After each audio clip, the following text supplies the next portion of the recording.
Assalamualaikum warahmatullahi wabarakatuh. Semua salam sejahtera, salam satu Malaysia, Brunei, Singapura dan Indonesia. Okey, kalau video sebelum ni kita dah belajar tentang penggunaan SR, SSR ataupun significant support, significant resistance di dalam role reversal fenomena. Kali ni kita nak belajar tentang penggunaan di dalam fake out. Let's suppose saya buat baru sini saya padam dulu. File new. Okey. Let's suppose katakanlah kita ada satu significant resistance. Resistance di mana kita ada resistance yang sama baris.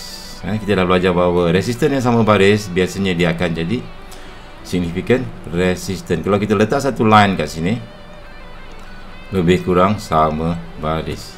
So untuk setup fake out ni, kita tandakan setiap resistance kita sebagai, katakanlah resistance pertama kita tandakan sebagai R1, R2, dan resistance ketiga kita tandakan sebagai R3. Hari ni kita belajar setup fake out sikit Okey, so di sini apabila berlakunya R1, R2, R3 sama baris, di sini ramai SNR trader yang akan sell sebab inilah setup triple top. Nama setup nama pattern ini kalau you trade SNR dipanggil triple top sebab dia mempunyai 3 top yang sama baris. Kalau 2 top yang sama baris dipanggil double top. So SNR trader ramai yang akan sell di kawasan sini. A lot of people sell, bukan kita saja tetapi satu dunia akan sell di kawasan resistance. So bila mereka sell, stop loss mereka akan letakkan di atas. SL mereka akan letak di atas. Oleh kerana mereka sell, maka katakanlah mereka sell, maka stop loss mereka akan menjadi buy stop. Okay, buy stop, which is kita akan belajar lebih detail nanti. Okay, not now. Ini adalah video. Okay, satu lagi, ini untuk SNR trader. SNR trader akan sell. Okay, ni this is SNR trader. Satu dunia SNR trader. And ada satu jenis lagi ialah breakout trader. Breakout trader pula, dia ni bila dia tengok sini resistance R1, R2, R3, dia cakap resistance ni kuat.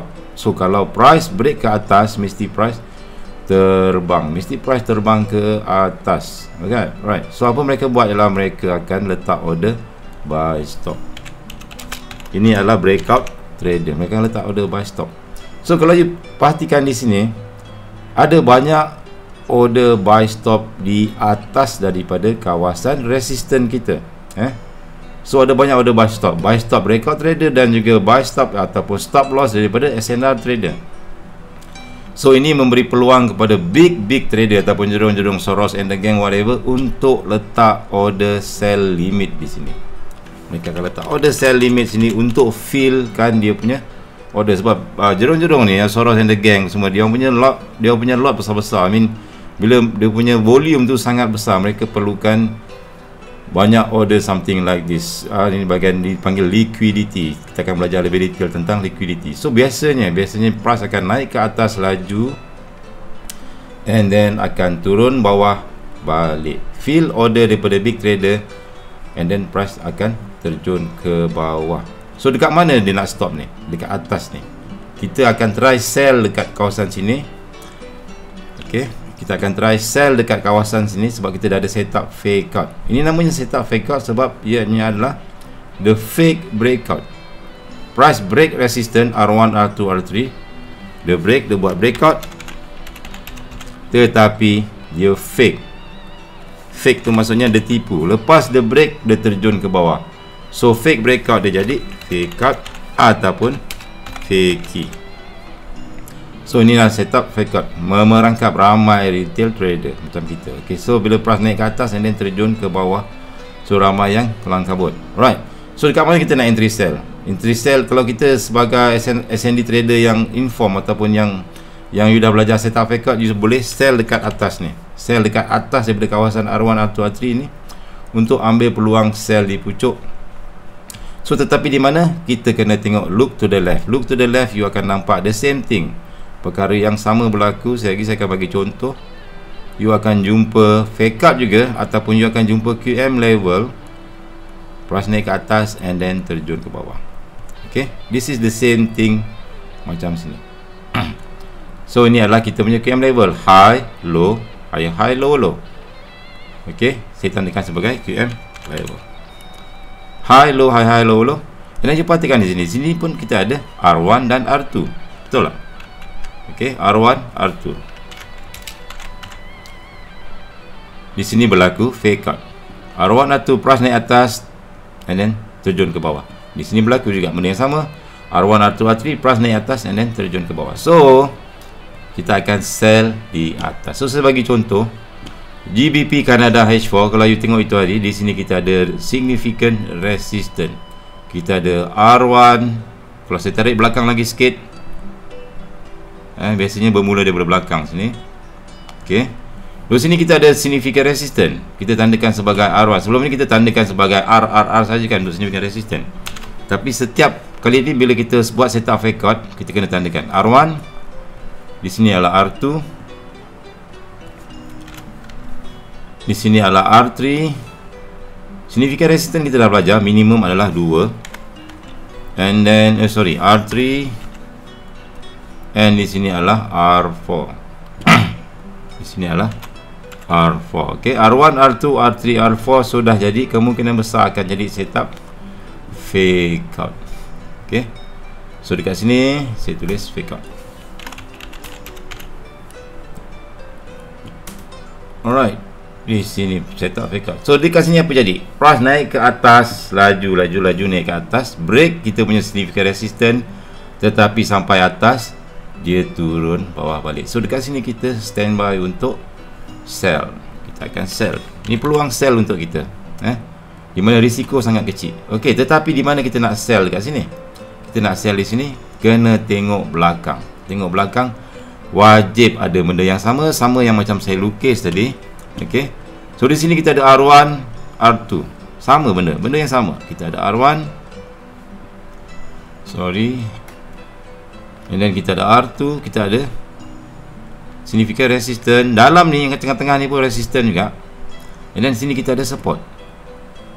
Kita ada support. So line tersebut adalah line SSR. Line yang saya tandakan sini, tempat pertemuan support resistance, kita tandakan sebagai SSR, iaitu significant support and resistance. Okey, significant support and resistance, cari satu line di mana ada resistance dan juga ada support bertemu. This is your support, and this is your resistance. So dekat situlah kita nak entry. And then ambil satu kotak daripada line SSR sampai shadow paling atas, kita tandakan kotak, sebab kita nak letak stop loss kita di atas kotak tersebut.